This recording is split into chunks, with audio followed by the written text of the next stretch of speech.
Okay, so Tim, right now with COVID, everything's kind of up in the air. Is it a good time to buy a practice? Is it a good time to sell? Like, what's going on with the dental market in Canada right now? So mostly I work with sellers, Nick, but yes, it's a good time to sell because we've had an incredible surge in the number of buyers entering the purchase marketplace. We have continuing and persistent very low interest rates, and most predictions are they're not going up for a year or two because the government wants to stimulate the economy. So from a seller perspective, absolutely it's a good time to sell because we have more buyers than ever, corporate buyers, hands-on owner-operator buyers with access to very, very low cost of money. So when the number of purchasers in any marketplace increases, values usually go with it. And the residential real estate market is a perfect example of that. And I'm sure all Canadians are in shock at what's happening. Yeah.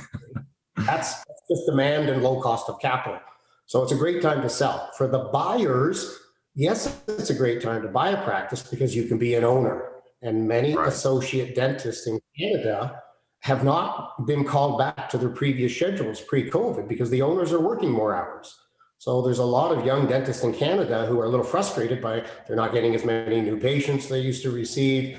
They're not getting the same hours from the principals. So they're frustrated and they're saying, look, I have two choices here. I can set up a brand new practice, and just about everywhere in Canada is oversaturated with dentists and it's highly competitive, or I can go buy a practice. Yes, I may have to pay a premium compared to what values were a year ago, but I'm an owner now and the banks will give you 10-year financing. So it's a great time to sell, and it still is a good time to buy because at least you can be an owner and be in charge of the destiny of your dental career. If I'm a young dentist, I'm trying to buy my first practice. What are your thoughts about, should I buy in a big city? Should I buy in a small town that maybe has less competition?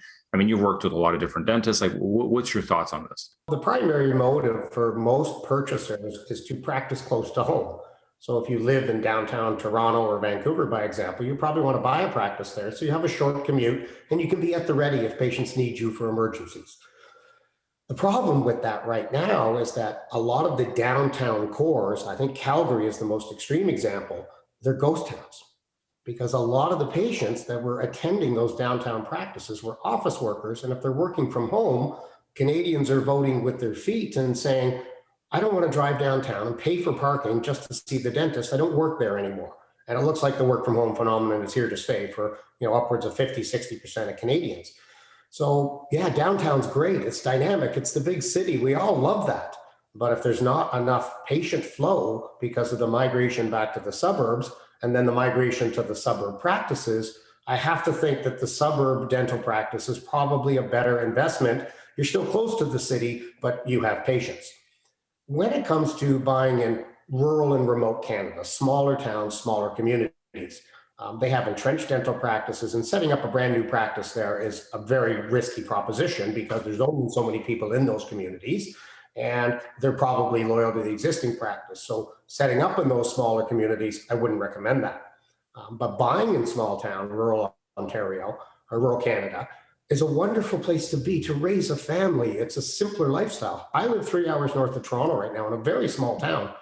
I love it here. I've got to know everybody in 6 months. It's peaceful, it's safe, the kids are running around. So from a business perspective, I think rural Canada is a better investment overall, or remote areas, smaller communities, only because you typically have lower rents to rent the space if you don't own the building. You generally have slightly lower wages because the people in rural and remote Canada don't earn as much as the big city folks. Right. So you've got ample patient flow if you buy an established practice, and you probably have lower overhead. The big downtown core locations, I'm quite worried for them in the long term. I just don't think that's the place to buy right now. I would look at the suburbs or small town Canada. Yeah, from a marketing perspective, what I've noticed is that if you're in a big city, one advantage you have is that there is a lot of mobility. There's a lot of young professionals moving in and out. So they're always looking for a new dentist. And I mean, obviously that's going to change now with COVID, with people kind of like vacating the big cities, but that was an advantage you had before. With smaller towns, it is tougher to penetrate them because a lot of those people have been there for, multiple generations, perhaps. They already have a dentist. They already have a place to go to. So there's not a huge flow of people looking for a new dentist. But right now with this pandemic, there might be, because like you said, if they work downtown and now they move back home, they're looking to find a dentist close to home. There might be a new, influx of patients that could be calling you from a small town. If I'm planning to sell a practice, let's say maybe not right now, but maybe in the next 5 years or 10 years, what are some metrics I should be focusing on as a dentist? What are some improvements I should be making to my practice that a buyer would actually care about? And consequently, what are some things that buyers don't really care about? If this was a house, is it worth improving the kitchen? Should I improve the bathroom? Like, what do buyers actually care about? So let's first talk about financial metrics. The most important metric of all in all business appraisal, including dental practice appraisal, is the bottom line, profitability. That's what drives value in any business, and any business appraiser like our company focuses primarily on bottom line, but there are many, many other factors, of course. So managing your overhead, everyone wants to do that, keeping your wages in line with provincial standards or norms, managing your dental supplies, those things all dentists do already. And you can only control so much of that, but always pay attention to the bottom line. Metrics that really impress buyers today is the total revenue produced by the preventive program in the practice. They like to see the hygiene department producing 30 to 40% of total revenue. That's good reoccurring revenue. That indicates a loyal, educated patient base, and people are always impressed by higher hygiene numbers as compared to the total production of the practice. Another thing that matters significantly in dental practice appraisal is collection policies and accounts receivable analysis. Some practices accept assignment, that's fine, there's nothing wrong with it. Some practices are straight fee for service at time of treatment and when the patient exits, but we have seen practices where the accounts receivable are quite frankly out of control. I think that's a function of educating patients and who is doing the collections, which is almost always the receptionist. And purchasers are turned off by receivables that are out of line with industry norms. And an industry norm would be 30 days or less of production should be your receivables. And when we see receivables down to 1 to 2 weeks production, that impresses us. We factor that into our appraisal, and that impresses the buyer, the buyer's accountant, and the buyer's banker. And of course, the ever critical new patient count. How many new patients are appointing to the practice? And that's a function of marketing, social media, search engine optimization. I think we've talked about this before, but various reports suggest that up to 80% of new patients are being driven to your practice by existing satisfied patients. And I think the practice that's focusing on encouraging satisfied patients to refer friends and family will have a good quality new patient flow. It's not just a head count. Just new patients matters. What kind of new patients are they? And are they coming there ready to receive treatment planning? Are they capable of paying their bills through insurance or private pay? So those are some of the key financial metrics. I'll talk very quickly about plant and facility, the office itself. This is something I've often referred to, like real estate is the best example. I call it the kitchen and bathroom conspiracy. Many homeowners preparing a home for sale will invest in a new custom kitchen, upgrade the bathrooms and other features. Quite frankly, my analysis shows, and the National Association of Realtors in the States has done a very thorough survey of this, you don't make any money off of that. It might look good. Yes, if you invest $100,000 in kitchens and bathrooms, that should raise the value of the house by at least $100,000 and make it more attractive and saleable. I get that. But after you pay commissions and all of the grief you have to go through, take out food when the kitchen's in renovation and you've only got one functioning bathroom in the home, I just don't think it's worth it. So the same thing applies to a dental practice, that be careful about technology and toys and improvements. Buyers are more focused on profitability than they are sexy, shiny dental practices. There's nothing wrong with having a beautiful dental practice, doctor. And if you're going to work there another 5 to 10 years, by all means, you deserve to have the equipment that you desire, and you certainly want to come to a modern, beautiful dental practice. But just slow down on the toys and the things that you think will impress a buyer, that if they don't generate revenue and they don't generate profitability, you don't need the gadgetry and the technology. So slow down on that. Certainly most of the appraisers and brokers of Canada have much more thorough commentary on that, but go easy on the fancy modifications, focus on profitability and focus on quality new patient flow. Yeah, I've seen dentists where they go out and they buy a $20,000 chandelier for their practice, but they won't invest in staff training or marketing or any sort of like long-term improvement that's going to improve patient flow or profitability. So no, definitely very good advice. Some of the events that I've been to where I'm meeting with young dentists, they're thinking about buying a practice. Some of them want to buy a practice without patients, thinking, maybe it's a little bit cheaper. Some of them think, hey, maybe it's better to just do a startup. Now, what are the pros and cons between sort of each option? Because I think there's quite a few pros and cons between each of the three options. And a lot of dentists, they don't seem to know what they're getting themselves into, whichever option they sort of pick. So from your perspective, what are the pros and cons of buying a practice with patients, buying a practice without patients, or just doing a brand new startup?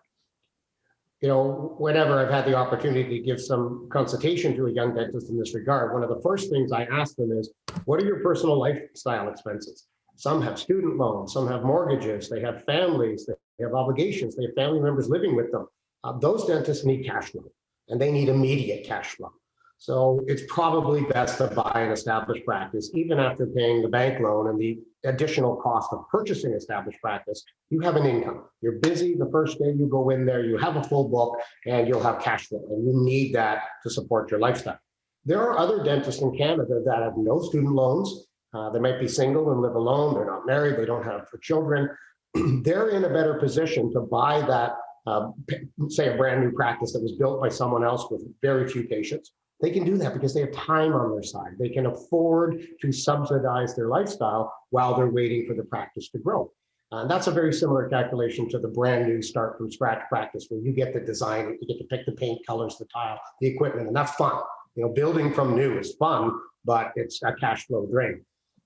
I think it's very important for people to look at their personal financial needs more than anything. And if you have to pay more to buy a practice with 1,000 or 2,000 patients, yes, there'll be an additional cost to buy that patient list, the goodwill we call it, but you'll have cash flow and you'll be busy and you'll be able to perfect your competency and take on challenging cases. And in your first 6 months, you get to meet 1,000 or 1,500 people. They're all basically new patients to you. They're not new patients of the practice, but you might uncover treatment the previous owner didn't recommend, or the previous owner was not comfortable performing. Maybe you have a skill set the previous owner didn't, and you can probably grow the practice. Surveys show, by the way, that 1 year after buying an established practice with a patient list, most of the purchasers are generating more money because they're younger, they have debt, they have energy, they work through their lunch hours, they come in early, they stay late, they take emergencies on the weekends, and they generally grow the business because the previous owner was perhaps a little more set in their ways. They didn't want to do the evenings and weekends, and maybe they were starting to refer out complex cases that they perhaps performed when they were younger. Really, it's about cash flow, folks, and this is where you, as a dentist, thinking of these options, start from scratch or buy a turnkey practice with very few patients, or buy the larger, more expensive practice with, say, 1,000 to 2,000 patients, cash flow. Call your accountant, do a proper personal budget, and then we can combine that and dovetail it with the practice budget. And the large majority of people that I know that are in the marketplace, they want cash flow. They don't want to save money and wait 3 to 5 years to break even and run up your Visa card and run up your line of credit. And the last thing I'll say is that a lot of dentists will build a brand new dental practice, but they'll go associate someplace else to subsidize their income.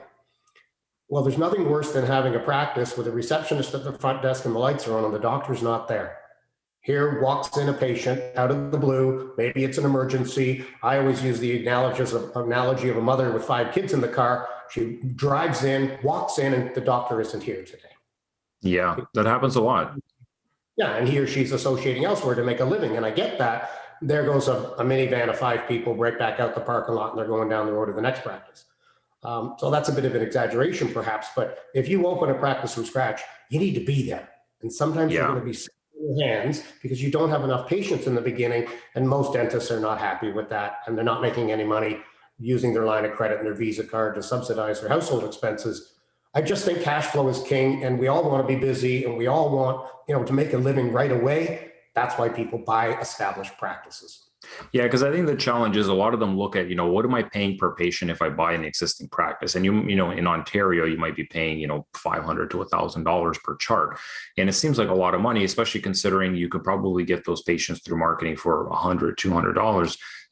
But the problem is that there's only going to be a handful of patients in your area every week, every month who need a dentist and are serious about going to one. So yes, you are going to acquire patients for a lot less money if you have a startup, but it's going to take you 3, 4, 5 years to, actually get up to that 1,500 to 2,000 patients. Whereas if you buy an existing practice, it's much easier, for us to like rev it up and double the revenue in maybe 2 years versus trying to start where nobody knows you, you have no reputation, nobody's seen you in that area before, and very few people are actually coming in. Reaching the break-even point, and for most brand new startup practices, where they spend between $500 and $1 million to build it with equipment and leaseholds and all the other various costs, they're 3 to 5 years to break even. And in the first year, you will lose $100,000 to $200,000. Yeah. The second year, you're going to have a business loss of say $100,000, and that just starts to trickle up, and that has to be serviced. So you're increasing debt. So whatever you pay to buy the practice, you have to accumulate another 2 or 3 or 400,000 in short-term debt to subsidize, to pay the rent and pay the wages when there's not enough patients. So you have to add that in. That cost of startup is a lot more than the cost of building. It's carrying it 3 to 5 years, and you could be at $1 million in 3 to 5 years when you finally reach your break even. Why not just spend $1 million or more and buy an established practice and take a $10,000 paycheck in your first month? Yeah, I think a lot of them don't look at the lost opportunity cost, unfortunately. If I'm, let's say 5 years out from selling my business, what should I be focusing on? I mean, in your experience of auditing, so countless different practices, the ones who have really increased their value, what were they doing? Were they, focusing on events? Were they focusing on existing patients? Did they, buy new equipment? Were they spending money on marketing? What are some effective strategies that you've seen used to really ramp up the value of a practice, a few years before they plan to sell? Well, there's a couple of key leading indicators of the top 20% of the dental practices. And when we're appraising, we look back 3 to 5 years, and sometimes we see some phenomenal growth. We see some great revenue trajectories, higher and higher profitability. And we ask the doctor, well, what did you do to accomplish this? You're doing better than the rest from what we can see. One of the things that many of these dentists have done is invested in themselves, continuing education for procedures that they are not comfortable performing today. They took the course, they invested in proper, serious training for endodontic treatments, Invisalign installation, doing orthodontics, traditional orthodontics as well still works. So most of the people that we see very significant revenue growth in recent history have invested in themselves first. So the doctor is improving his or her skill set, and they're taking proper courses from some of the most respected training institutions, and they're able to perform more procedures, and there goes the revenue. The second thing that we see is when revenue is growing, it probably means you're not just performing more treatments on patients, but you're receiving more patients. That new patient count is definitely growing, and it's steady and it's consistent. And it's not just a couple of good months with some extra patients, it's a very solid, steady line. And 80% of those patients, those new patients, are probably coming from the existing patients. And what these practices, not just the doctor, but the entire team in that practice is doing is giving those patients an exceptional experience. The dental experience needs to be viewed like going to Tiffany's or Mercedes-Benz or to stay at the Ritz Hotel. We have to think that way as business owners, so that when that patient is appointed, when they're received, when they're treated, when they're released from the practice, and when they're reminded of the next appointment, it's a smooth, beautiful, elegant process. And some dental offices are just too busy to stop and give some customer service. They have high volume, the phone's ringing off the hook at the reception desk, the doctor's got an emergency that came in and messed up the schedule for the day. Dental offices can be stressful environments, let's admit to that, we all know. And with all of the donning and doffing of gowns and the current protocols because of sterilization and COVID, it adds a whole extra layer of responsibility that you're not spending time with staff. Some very successful dentists have purposely taken 10, 15 minutes every hour or two a day just to stop. You don't always have to be in the operatory treating a patient. You can stop and call a patient. Hi, we did a procedure yesterday. How are you feeling? Is everything okay? I know most doctors do that and they try to do it, but you could always do better. I can do better to call and follow up with our existing clients to say, how'd we do today? Did you have any great experiences you want to share, and maybe put a post on our Facebook page or give us a Google review? Did you have a bad experience that you want to share with me? As the owner responsible for everything that happens here, did we let you down? Did we disappoint you? Tell me, please. I want to improve my business. This is what great companies do. And we've all, as consumers, experienced that. And I use Tiffany's or Mercedes, and there's other great companies out there where we appoint as a customer or a client or a patient, and we leave and just say, wow, that just felt good. I spent my money on whatever the product or service was, and I just feel good about it. I got an elegant note A handwritten note, folks, with a first-class postage stamp. Oh my God, does that go a long ways? A telephone call from somebody in the office. Could be any staff member, doesn't have to be the doctor. How are you feeling? Is everything okay? Do you happen to know a friend or family member that might benefit from the experience you just had with us here? You have to ask for referral. So those are the two things that I think are making the exceptional practices exceptional and very valuable, is increased treatment skills by the doctor and definitely increased patient flow from referral from existing patients. Yeah, I absolutely agree with that. I mean, we have a lot of cases where, a dentist will ask us to take certain pages down on the website. Like, I don't do implants. I don't really do ortho. I don't really do this. I'm just going to focus on this other stuff. And I'm thinking, like, there's thousands of courses you can go to learn those skills. Just go and take those skills. You could do it over the weekend, or you do it over, take a couple months and just learn those skills, and you can do actually more treatment. On the customer service side is absolutely true, because oftentimes it's like, we will come in and we will build them a beautiful website that looks like a Mercedes dealership from the outside. But when a patient calls in and they're treated to this experience as if you're going to like some rundown used car dealership where someone's just trying to sell you, or the customer service is bad, it's like you're calling a rundown motel. Those patients don't come in, or they don't stick around. So it's not about just the external of have the website look nice. Your internal operations needs to mimic that level of quality too, or else it's just not going to go anywhere. I want to just close with this, Nick. One thing that has gone around the business world for years, the 7 most dangerous words in business is, we have always done it this way. We know we need to change. All companies, all dental practices. The 4 most dangerous words in dental practice are this: dental office, please hold. And that happens quite often because the receptionist is overwhelmed. A patient is coming in, a patient is being released. There's lines on hold. Salespeople are trying to get an appointment with the doctor.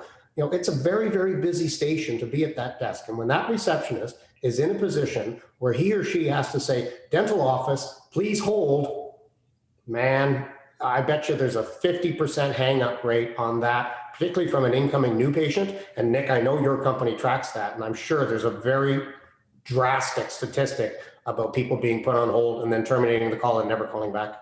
Absolutely. Like, we measure like the missed call rate. We measure every instance where somebody gets put on a hold. And yeah, the actual booked appointment rate, it just plummets. It absolutely plummets, right? And oftentimes, it's looked at as, well, that patient wasn't serious. It's like, well, hold on a sec. They took the time to call your practice. They got put on hold for 4 minutes without even as much as a hello.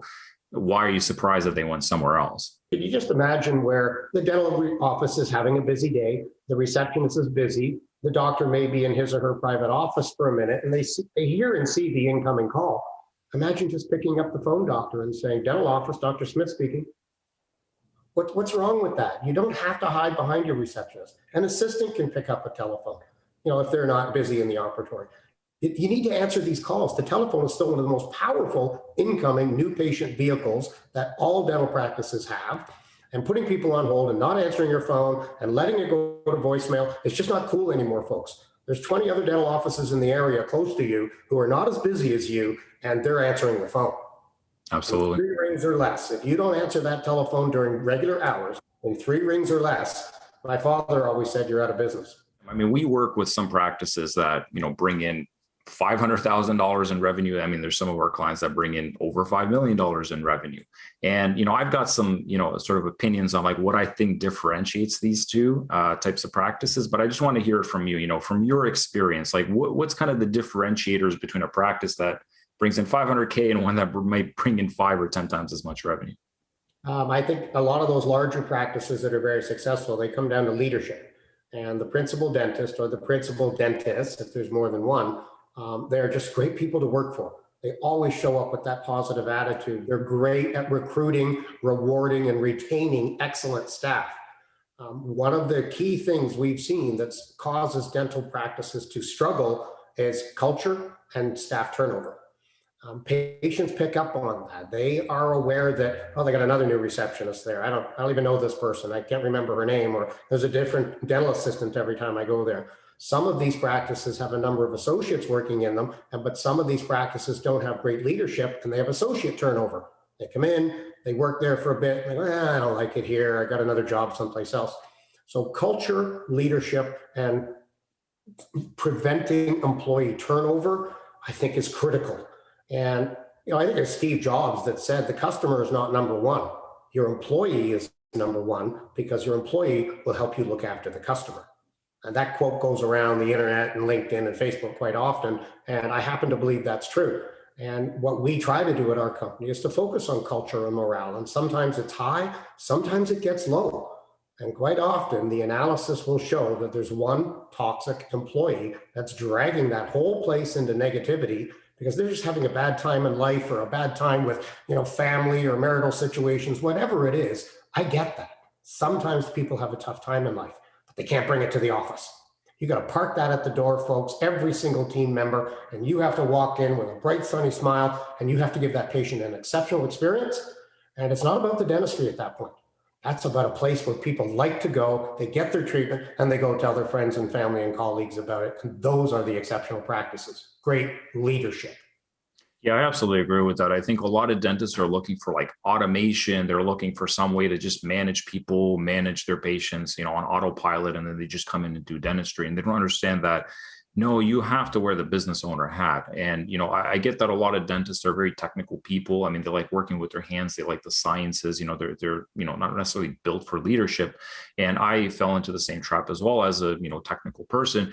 But there is a lot of value to learning and improving some of those skill sets, because at the end of the day, it's your business. You have to lead it. You have to be the leader. I mean, people will look up to you. And yeah, if the morale isn't great because, your leadership sucks, the practice is going to suffer. I own a small personnel agency that does some temping and some full-time employee recruiting. And our model is very simple. Great staff, great day.